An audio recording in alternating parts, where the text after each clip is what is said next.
Buenas noches. Este es el trabajo Evidencia de Aprendizaje, unidad 2, de la materia Anatomía y Fisiología. Estamos hablando del sistema circulatorio. Mi nombre es Claudia Auralia Colín Flores. Es la continuación del video. Nos habíamos quedado en la pregunta número 9. ¿Qué es el flujo sanguíneo laminar? Cualquier fluido al moverse tiene contacto con la superficie. El rozamiento es mayor con las moléculas del fluido en las capas proximales y disminuye con las capas distales, por lo que en un conducto se pueden apreciar al paso del fluido las capas o láminas concéntricas que se mueven a distinta velocidad, siguiendo el eje longitudinal. En los grandes vasos es mayor la velocidad del flujo, en el centro. Los vasos menores es menor. El flujo se produce de forma aerodinámica. La pregunta 10. ¿Qué es el flujo sanguíneo turbulento? En algunas ocasiones el flujo sanguíneo no corre de forma laminar, forma remolinos o turbulencias, ya que corre en forma transversal o longitudinal. Esto debido a la forma del vaso por el cual circula. El diámetro, la curvatura, obstrucciones en la raíz de la aorta y en las ramificaciones de las grandes arterias, la práctica de actividad física, son situaciones en que se presenta este tipo de flujo sanguíneo. ¿Qué es la presión sanguínea y cómo se mide? Es la pregunta número 11. La presión arterial se define como la fuerza que ejerce la sangre sobre la superficie de la pared arterial y se mide en milímetros de mercurio. La pregunta número 12. ¿Qué es la sangre y cuáles son sus componentes celulares? Es un tejido, pero de consistencia líquida por su gran contenido de agua. La conforman los eritrocitos, los glóbulos blancos, plaquetas y el plasma, que no contiene células. Tiene un pH de entre 7.35 y 7.45. Hay un volumen en hombres de aproximadamente 5 a 6 litros y en una mujer de entre 4 y 5 litros. Su función es de transporte, apoyada en la hemoglobina, la proteína que la conforma, ayuda al transporte de oxígeno hacia los diferentes órganos, hormonas, contribuye al equilibrio de ácidos bases, sales y agua al interior de las células. También influye en el equilibrio en la regulación de la temperatura corporal. Los glóbulos blancos son un medio de defensa del organismo y por último su sistema favorece una adecuada coagulación para evitar hemorragias. La pregunta número 13. ¿Qué es el hematocrito y cómo afecta un cambio de flujo en el flujo sanguíneo? La sangre está formada por los eritrocitos o glóbulos rojos y el porcentaje de estos son los que conforman el hematocrito. El resto de la sangre lo completa el plasma. En hombres hay aproximadamente un 42% y en las mujeres un 38% de hematocrito. Entre mayor sea el porcentaje de hematocrito en sangre, más viscosa será su consistencia, lo que dificulta y hace lento el flujo de la sangre por los vasos. ¿Qué es la microcirculación? Define sus componentes. La microcirculación está formada por las arteriolas, capilares sanguíneos y capilares linfáticos. A nivel de los capilares tiene lugar el intercambio de sustancias entre la sangre y los tejidos. La sangre lleva nutrientes, glucosa, aminoácidos, lípidos y vitaminas y oxígeno a los tejidos, y de ellos recoge productos de desecho como la urea, la creatinina y dióxido de carbono para llevarlos hasta los órganos encargados de su eliminación. Este intercambio se ve favorecido por las características de los capilares, que tienen una gran superficie de intercambio, la poca distancia que hay entre ellos y las células, la velocidad de la sangre en ellos es la más lenta de todos los vasos sanguíneos. Esta circulación se encarga específicamente de cada órgano. Empiezan las arterias que suministran sangre específicamente a un órgano y se ramifican entre 6 y 8 veces para formar arteriolas, y estas a su vez se ramifican entre 2 y 5 veces para formar capilares. La pregunta número 15.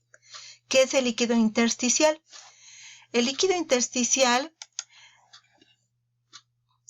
líquido corporal total se distribuye sobre todo en dos compartimentos, el líquido extracelular y el líquido intracelular. Este es el que está adentro de las células. y el líquido extracelular lo conforma el líquido intersticial y el plasma sanguíneo. La pregunta número 16. ¿Dónde y cómo se lleva a cabo el intercambio de sustancias entre el plasma y el líquido intersticial que da lugar a los procesos de nutrición y desecho? Los dos compartimentos más grandes del líquido extracelular son el líquido intersticial, que supone hasta 3/4 partes del líquido extracelular, y el plasma, que aporta casi 1/4 parte del líquido extracelular, o sea, unos 3 litros aproximadamente. El plasma es la parte no celular de la sangre. Intercambia sustancias continuamente con el líquido intersticial a través de los poros de las membranas capilares por difusión. Estos poros son muy permeables a casi todos los solutos de líquido extracelular, excepto a las proteínas. Luego los líquidos extracelulares se están mezclando constantemente, de manera que el plasma y el líquido intersticial tienen casi la misma composición, excepto en lo referente a las proteínas, que están más concentradas en el plasma.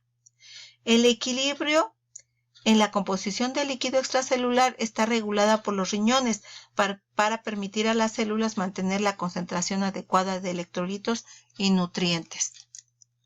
La pregunta número 17. ¿Qué factores promueven ese intercambio? Este equilibrio describe cómo se mantienen los volúmenes distribuidos correctamente. Los movimientos de agua en el lecho capilar se desarrollan en ambos sentidos, mediante dos sistemas de fuerzas opuestas, las presiones hidrostáticas y coloidosmóticas, que se establecen a través de la pared capilar. Existen dos gradientes contrarios de presión, que son uno hidrostático, ejercido por el líquido, y otro coloidosmótico, dependiente de las proteínas. De acuerdo con estas diferencias, el movimiento depende de 4 variables individuales, que son las siguientes. Gradiente de presión significa la diferencia de presión entre dos puntos. La primera, la presión hidrostática capilar. Cuando la sangre llega al extremo arterial del capilar, la presión hidrostática o arterial es de 35 milímetros de mercurio. Y como el capilar también ofrece cierta resistencia al flujo, la presión sigue descendiendo en el extremo venoso del mismo. La presión ha caído a 16 milímetros de mercurio. El siguiente principio es la presión hidrostática intersticial. Es la presión que ejerce el líquido intersticial. Su medida es compleja y se asume que su valor es de 0 milímetros de mercurio, aunque en algunos tejidos se han obtenido valores subatmosféricos o negativos que oscilan entre -3 y -9 milímetros de mercurio, debido probablemente al drenaje linfático. La presión osmótica, coloidosmótica u oncótica capilar, es la presión desarrollada por las proteínas plasmáticas. El efecto osmótico de estos solutos empuja al agua hacia el exterior del vaso, al interior del vaso. Su valor es de aproximadamente 28 milímetros de mercurio. Presión osmótica o coloidosmótica intersticial es la presión que ejercen las proteínas del líquido intersticial. Como su concentración es mucho más baja que la plasmática, 1 o 2 gramos por decilitro, su valor es de 3 milímetros de mercurio. Por último, presenta tus conclusiones a lo expuesto. El sistema circulatorio es un componente muy importante en todo el macrosistema que es el cuerpo humano. Gracias al funcionamiento eficiente, efectivo y sincronizado que desempeña, permite que todas las funciones de cada uno de los subsistemas trabajen en forma armónica, y conocerlo como profesionales de la nutrición nos permite saber hasta qué punto es importante si hay fallas en él, cómo puede afectar a la nutrición del individuo y sus consecuencias en la calidad de salud y su vida, y nosotros brindar la atención pertinente para revertir, detener o impedir el avance de la enfermedad. Gracias.